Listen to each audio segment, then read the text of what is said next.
The Miami Hurricanes offense has been performing at a high level, but now you get star running back Jordan Lyle and star wide receiver JoJo Trader back. Here's the impact they're going to have.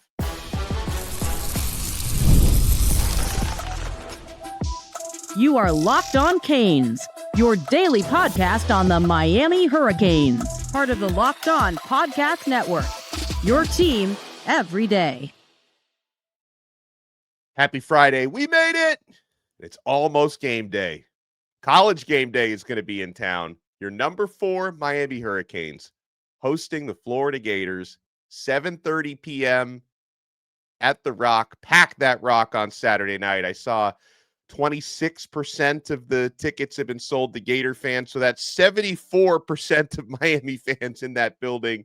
Need to be loud, need to be crazy. MARIO CRISTOBAL said he wants the stadium to be an asylum this weekend. Pack that asylum with the electric juice. I am Alex Donno, University of Miami alumnus, co-host of Locked On ACC and host of Postgame on the Hurricanes Radio Network. And thank you to the everydayers for making Locked On Canes your first listen. Today's episode is brought to you by Mazda. Like our players, we sweat every detail because when you make every move count, pulling off the unexpected is only the beginning. Stay tuned later for highlights in this week's Moving the Game Forward. Mazda, move and be moved. On this loaded Locked On Canes, we'll talk about the recruiting impact, Miami versus Florida. We'll get thoughts and pick on this game from our special guest who's going to join us in just a second. The special guest picker tomorrow is going to be Matthew Tkachuk of the Florida Panthers. We'll talk about that selection. But let's bring on our special guest picker, and that is the man, the myth, the legend, Larry Bluestein, WQAM, the 6-ring Cane, Prep Red Zone, Florida. So, Blue, you know Jordan Lyle and JoJo Trader very, very well. Their days at St. Thomas Aquinas and Chaminade Madonna. And MARIO CRISTOBAL says that they're going to be back in the offensive lineup this week. What kind of an impact can those guys have in a matchup against Florida? Yeah, well, let's go for the receiving end first. And you and I know that Miami's really kind of struck gold with some of these C.J. Daniels and, players like that, Malachi Toney, guys that, remember, this was a big question mark when you and I would meet and talk about the upcoming season. We would, offensive line was great. You had a quarterback coming in who was proven, but you didn't have a lot of receivers that you kind of knew that would come in and do so well. And in the first 3 games of the season, there's nothing to be disappointed about what Miami kind of landed. I mean, every single one of the receivers that came in have been having an opportunity to showcase their skills. And I think that, having somebody like a Josiah Trader back is good, but, he's going to have to work his way in. This is a guy who was pretty much penciled in at one of the top 1-2 receivers at the beginning of the year. He's had some injuries. And during, as my friend would say, this is the Wally Pipp era. You can't, when Wally Pipp gave his position to Lou Gehrig and then 2,500 games later. So you can't, in this, you have to make use of every opportunity. And certainly they're going to get Josiah in there, but there's a lot of players who haven't had the opportunity on that offense. And we'll talk about tight ends in a little bit, but yeah, I think he has an opportunity to kind of get in there, get his feet wet a little bit, because remember, there's also guys like Nikar, who's also looked extremely well in practice, and he's emerging, and he's had over a year under his belt. So, yeah, Miami's been blessed in that receiver room, and, that was a huge question mark, but let's credit the hard work that they put in, and also, Kevin Beard, who's really done a tremendous job, and a lot of people were questioning last year at times, hey, Kevin needs to take this kid and develop him a little bit more. I think he's kind of answered all those questions. From a Lyle standpoint, Miami hasn't had that breakaway back. Remember, they've had Brown, who'll get to you those hard yards, Fletcher, who get, I know he broke a 25, 30-yard run, but for the most part, no one has played yet, with the exception of Pringle, but that was in mop-up duty, was a breakaway back. Lyles is a breakaway back. We saw it last year against USF. We saw it in several games where he went more than 30 yards, 25, 30 yards. And that's what you need, because against Florida, they are going to, be tough in the middle. It's not going to be so easy to run tackle to tackle like Miami has in the first 3 games, because that's where their strength is. They have some players up the middle that are really, really good. So Miami's going to have a need to maybe get a ball outside once in a while. And I think with Lyles, he has that opportunity to be that change of pace back. And they'll welcome him back with open arms, because he gives them that proverbial thunder lightning type of backfield that they need. Yeah, Blue, I want people to understand how deep Miami's offense is, that with barely having seen either of these players, the offense is still rolling. They're one of the best in the country. Like, see what's going on, like in Clemson, and like Antonio Williams has been injured, and they got a couple injuries. And so, Clemson's been pretty bad so far this year. And then a lot of their fans are like, well, how different would it be if Antonio Williams was playing? And then you look at Miami and Blue. I mean, you've been out to practices, and obviously you've known JoJo Trader going back to probably when he was in middle school. There are plenty of times in practice when, as good as, you see what Miami's other receivers are doing. CJ Daniels, Malachi Toney dominating. Josh Moore just had his breakout game. Keelan Marion just had a great game. Tony Johnson stepped up. Ray Joseph has looked good at times so far this year. And then yet, when you go out to practices when JoJo Trader is healthy, oftentimes he looks like the best of that entire group. And they've been rolling without that guy. Same thing with Jordan Lyle at running back. There are plenty of times when Lyle, and all 3 of Miami's top backs are really good, but there are times when Lyle looks like the best of them, and the offense has been rolling even without him out there. So it's really a testament to the depth that Mario Cristobal has built. But I also agree with you, given how well these other guys have played in the absence of these players, especially at receiver. I expect Trader is going to be kind of eased back into it, and is going to have to earn every rep, because every rep he gets, he's taken away from someone else. And these other guys have been performing.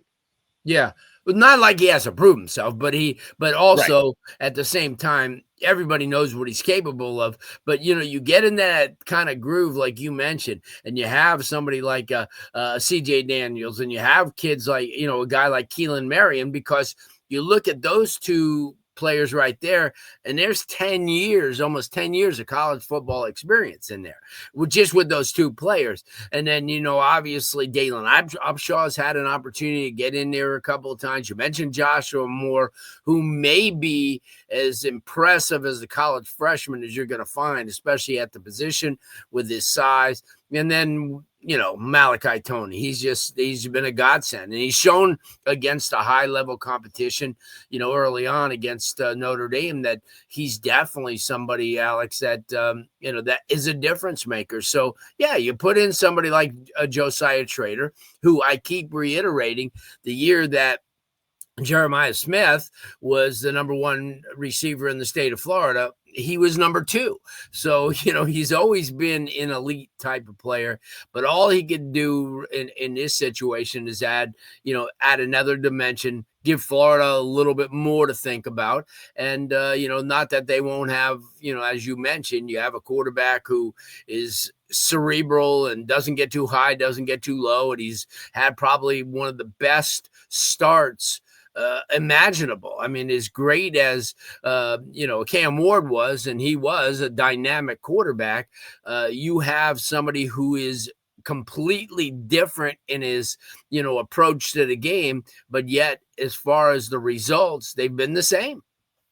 Yeah, well, I want to get Larry Bluestein's take on how this game is going to play out, because Blue is also keenly aware of the talent on the Florida side. And Florida, they're 1-2, but they have not played to their talent level just yet. You got to hope that Saturday is not the day that happens. Yeah. You want to keep it locked right here. We're going to get Larry Bluestein's take on the game coming up. We're only getting started on this brand new episode of Locked On Canes. This episode is brought to you by Mazda's Moving the Game Forward. For those who believe it's not just about playing the game, it's about redefining it. There are moments that do more than put points on the board. They move crowds, move culture, and keep moving the game forward. This week's moment that moved the game forward, we were talking about the running backs.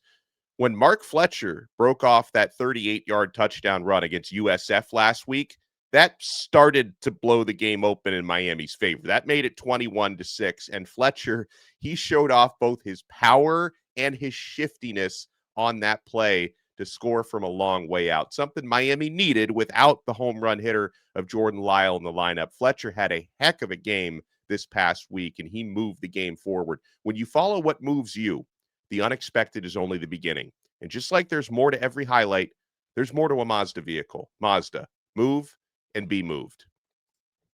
Folks, we're also proudly brought to you by Wayfair. The weather's cooling down a little bit. The days are getting shorter, and that has me wanting to make my home feel even cozier. When it comes to cozifying your space this fall, Wayfair is the place to go. Wayfair is everything you need to set the mood for the season. Whether it's comfortable recliners, warm bedding, autumn decor, even an espresso machine so you can make your favorite latte at home.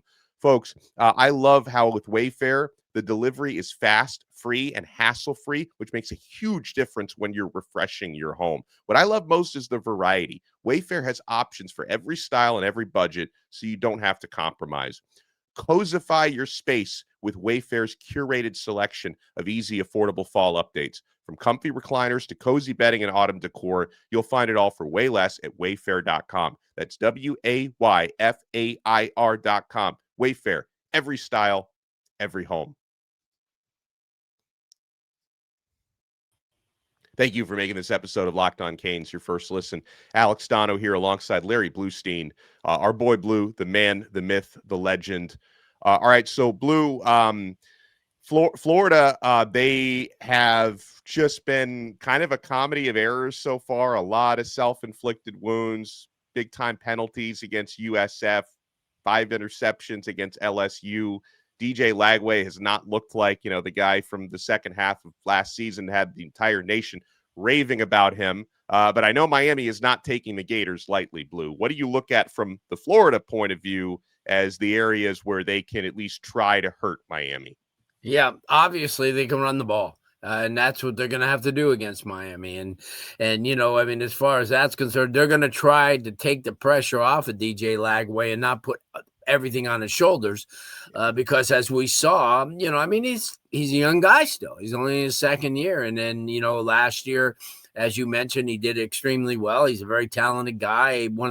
Was the number one recruit in the country, coming out. But this is a team game, and it's not an individual. And that's the one thing that Miami's done so well in the first 3 games, is made sure that the onus isn't on one guy. They have a team effort defensively up front. They're as strong as anybody. Their front 7 is coming around. You look at people like Mohamed Toure, who maybe while he's not filling up the stat sheet, he's one of those guys that if you put him, in a situation, because of his experience and his knowledge, is going to make a difference. He's like the guy that could play without the ball, and he's done extremely well. And that's the one thing that I think that Corey Heatherman is instilled in this defense, is that, it's a team defense. It's not individual guys. Bain's great. Messidor's great.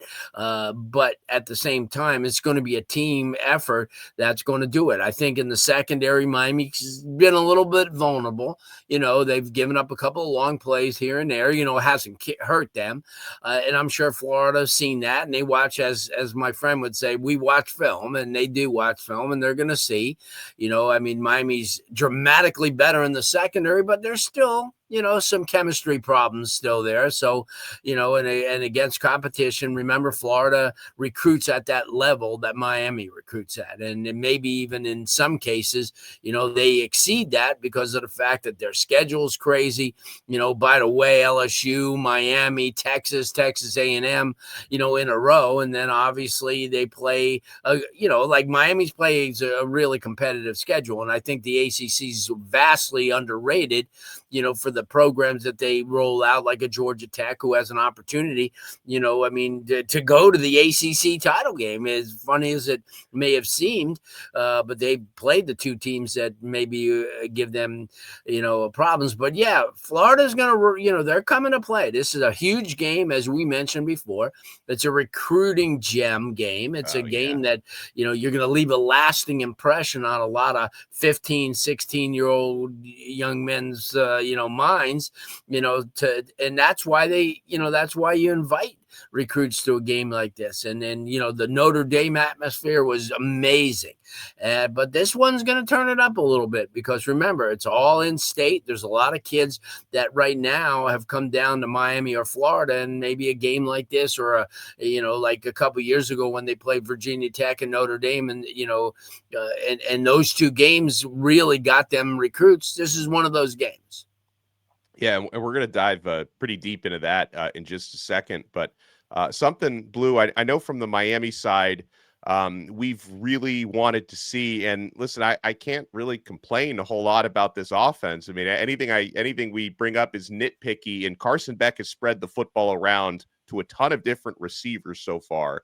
But we haven't really seen as much as I thought we would to this point from the tight ends in the passing game. I think one of the few things that you and I were probably wrong about in our prediction on how these first three games would go is we thought we'd see a lot more receptions for Elijah Lofton. Do you think we're going to start to see that happen? And what's it going to take to get the passing game to the tight ends going? Yeah. You're 100% right. By this time, we thought maybe Elijah Lofton would be the guy to kind of step up a little bit. Alex Bauman has done a tremendous job. Yeah. Brock Schott's gotten in there a little bit as well. I think that, just out of a hope of hope is each game, you see different wrinkles. Last week in the USF game, we saw a little jet sweep. We saw a little bootleg where, your quarterback, who a lot of people say, oh, he can't run, ran and got a touchdown and advanced the ball. So maybe this is the week where we see another wrinkle and add some tight ends because you have in the first three games only targeted your key tight end 3 times. And that's not what you look back, and that's not what a Dawson offense was before he got here. I mean, when he was, before he got here, his tight end caught 87 balls that one year. So, so we expected that. Obviously, Miami has a lot more talent, maybe, on the overall with the running game, because remember, there's pecking orders. I mean, and obviously everybody wants the ball. CJ Daniels wants that ball. Everybody wants that ball. And the running game has to, kind of be right in that mix. So, yeah, I was highly critical because I figure, when you have a strength like that, you want to at least flex your muscle a little bit to show that you have that. So that's something that the defensive coordinator can prepare for. So right now, all these guys have been judged on is how they block. And Elijah Lofton's not your best of blockers because that's not what he's about. He's more of an H-back. He's a guy that provides offense. And, Bauman might be a better blocker or Brock Schott's going to, he's more of a Elijah Lofton, the fact that he's a wide receiver, in a tight end body. So, all you could do as a Hurricane fan is sit there and hope that that's added to the arsenal for this week or, in the coming, game against Florida State. But they're going to need everybody on deck. And like I said, tight end's an integral part of what Shannon Dawson has been about all his career as a play caller. And I don't see why it would disappear now. So tomorrow morning, the epicenter of the college football universe is going to be in Coral Gables, Florida.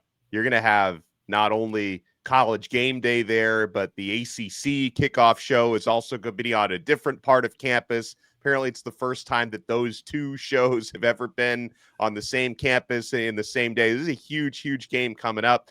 And something that Miami fans were waiting for throughout the week was, who's going to be the guest picker, the celebrity guest picker on college game day? And, Miami fans, we were kind of talking ourselves into like a bunch of different names, like people that have like ties to the Hurricanes. Like The Rock. Like The Rock. People bringing up, obviously, Michael Irvin, Danny Ramirez from the Marvel movies. He's a big Miami fan.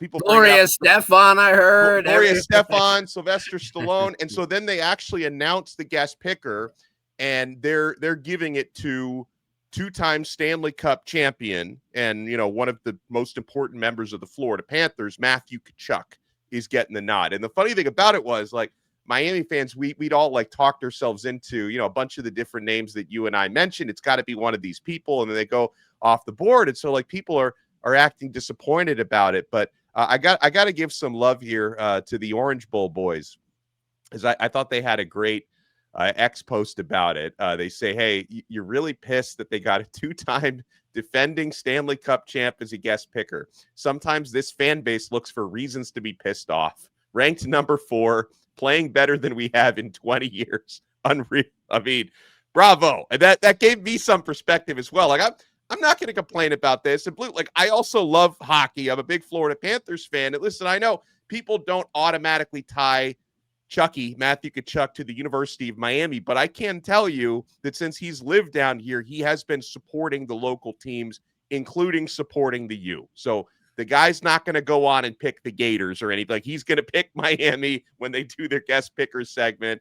Yeah. And honestly, if you're talking about sports ambassadors from this area, I should say, you take Matthew Tkachuk over anybody on the Dolphins right now, over anybody on the Miami Heat or the Miami Marlins right now. This guy is a 2-time defending Stanley Cup champ who has completely embraced this city and all the sports teams that come with it. Yeah, good point. And not only that, it's going to add another list of viewership too. You know, there's a lot of people, you know, in Canada and a lot of other places that are big hockey fans, and they're going to have an opportunity. Oh, okay, here's one of our own. The only other person that I thought, and I was saying the other day, I said, Eric Spoelstra would have been a really good pick because he's nationally known. He's actually worldwide known, you know, for what he's done with the Heat as a coach. And, you know, I mean, he was the only other guy besides Rock and a few others. But, yeah, Matthew Tkachuk is going to be great. You know, I mean, he knows football. They interviewed him the other day, yesterday, and he's a big college football fan. So he knows. He watches game day every week, so it's not like he's coming out of the woodwork.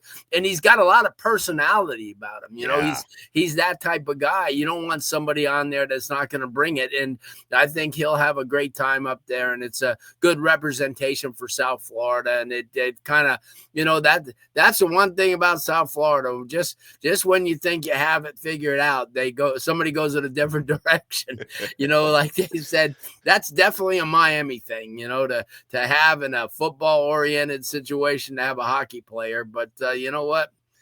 Listen, I mean, they could have gone in a lot of directions, and I'm sure they probably reached out to The Rock, and he probably was on some movie set because he would have been obviously the best from the standpoint of, you know, just who he is and the appeal that he has in so many different arenas. But listen, I agree with the Orange Bowl boys. You know, Miami fans sometimes look for a lot to complain, and they have nothing to complain about. They're going to be in the spotlight for the second time in 4 weeks nationally, and in a game that's going to be shown throughout the country, like the Notre Dame game was on that Sunday. So yeah, and the way they've been playing, and obviously they couldn't have asked for a better start. And yeah, I'm excited for them being on campus. You know, I mean, it's a great thing. It's a shame Miami doesn't have that you know, football stadium on campus, but I think that's a lure. You know, you take a look at them, you take a look at USC, who plays, you know, at the Coliseum, and they have forever. I know, you know, so that's the great thing. The people outside this area, and you know as well as I do, think about University of Miami. They think, oh my God, it must be some big.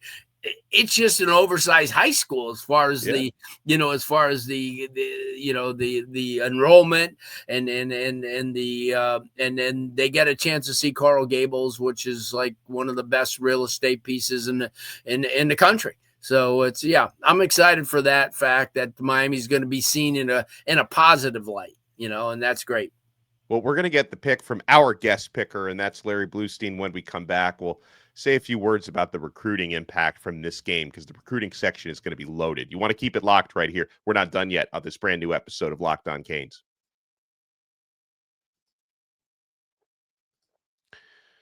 Folks, this episode is brought to you by Square. Your favorite neighborhood spots run on Square. There are certain businesses that truly make the neighborhood feel like home. Whether it's the local sports bar packed on game days, the coffee shop that knows your order by heart, I've got a few of those, or the corner deli that's been serving your community for decades. These are the places that bring people together. When the neighborhood businesses thrive, the whole neighborhood thrives. Guys, I love when the food trucks get together in my neighborhood, and they all run on Square. And guys, that's really the lifeblood of my neighborhood. Spending money there doesn't just support the business, it supports the people behind it and the community around it. Those local spots are what make the neighborhood feel like home, and so many of them run on Square. Square is a proud partner of more than 4 million neighborhood businesses around the world. You can go to square.com/go/lockedoncollege to learn more. But before you do, go support your favorite neighborhood spot. You'll be happy you did. Square, see you in the neighborhood. Folks, it's almost the weekend, and it's time to look back and crown this week's MVP on Who Delivered, powered by DoorDash. Just like you can win every Saturday with DoorDash Streaks, saving more every time you order, these players delivered when it mattered most. Let's break it down. For your Miami Hurricanes, Carson Beck delivered in a big way. 3 touchdown passes, a rushing touchdown. When the pressure was on, Carson Beck has come through. No hesitation, no delay. And if you've been watching Miami week after week, you know that this last performance was not a fluke. Beck is on a streak. In fact, he's number 1 in Heisman odds right now. And just like Beck delivered for the Canes, DoorDash delivers your Saturdays. With DoorDash Streaks, you save every Saturday you order. Stack it up all season. You could save up to $250, including $100 in DoorDash credits. Order this Saturday. Keep the streak alive. Fuel your game day only with DoorDash. Terms apply. Promo period is through November 18th. Thank you for making Locked On Canes your first listen. We're joined by Larry Bluestein, who has the most informative radio show Monday nights on WQAM 104.3. I had the pleasure of being a guest on Blue's show this past Monday, talking some Miami. So Blue, Hurricanes have a ton of top 2027 players, including like 8 of the top 10 receivers in the 2027 class, including Nick Lennear from Northwestern. Also, 2026 Northwestern receiver Calvin Russell, who's committed to Syracuse. Miami is maybe looking for a flip there. He's going to be visiting again. 5-star edge rusher, 2026 Anthony Tank Jones, who's an Oregon commit, but this will be his second game day visit to Miami. Alabama defensive lineman Nolan Wilson, 4-star guy. So Blue, I mean, this recruiting list might even be better than the one Miami had against Notre Dame a few weeks ago. Yeah, well, I think it will for a number of reasons, because of the fact that you have a lot of kids that are on the fence for both programs, and that's something with Notre Dame, because Notre Dame is more of a national recruiting destination, especially for kids down here. Most of these kids have grown up in the shadow of Gainesville or Miami, and they know every player, and they could recite the rosters. And when they were kids, they would make those shirts, with whoever it was, Duke Johnson or whatever, player. And certainly you get an opportunity to have these kids come and watch and be close. The recruiting situation is they get a chance to go down to the field before the game and, kind of be at that level to see the players, the coaches, listen to some of the crowd. Then, then they go watch the game in the stands, and then they eat. And then after the game, a lot of the recruits, go downstairs where we're at the press conferences. We see them, kind of filtering in and checking out what it's all about. So it's an experience. It's going to be a great day for these kids, and like you mentioned, you look at a Calvin Russell who, is also a major basketball talent, and he has been for some time. Will get an opportunity, being a Syracuse commit. And Syracuse, I got to give them credit. They, from the beginning, they were in there and they showed him a lot of love, but that is temporary until they sign on that dotted line and they're enrolled. All these kids are it's just hearsay where they're going to go.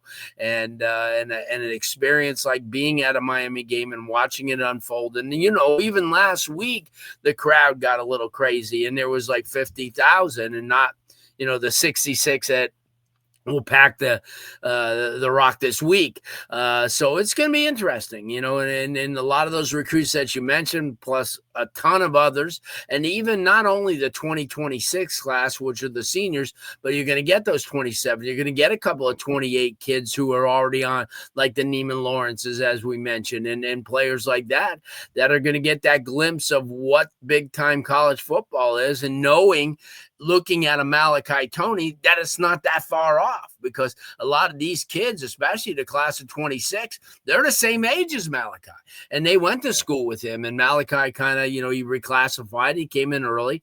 So I think that's the one thing about, especially the state of Florida, and not just in Miami, but throughout the entire state, that these kids are so ready for that next level. It's not too big for them. The going to a game like that, or going to the Swamp and seeing 78,000, or going to, Doak Campbell and seeing 74, 75,000. It's not too big for them. They're used to this, and they're used to that spotlight. And I think it's going to be a grand day, for these kids, starting, in the afternoon when a lot of them get there, and then they get to see the Hurricane Walk, which is, impressive, for being at the stadium. Most of these other places, like, Clemson, as they say, drives a bus to let the kids off to come down the hill, or Penn State when they go throughout the campus.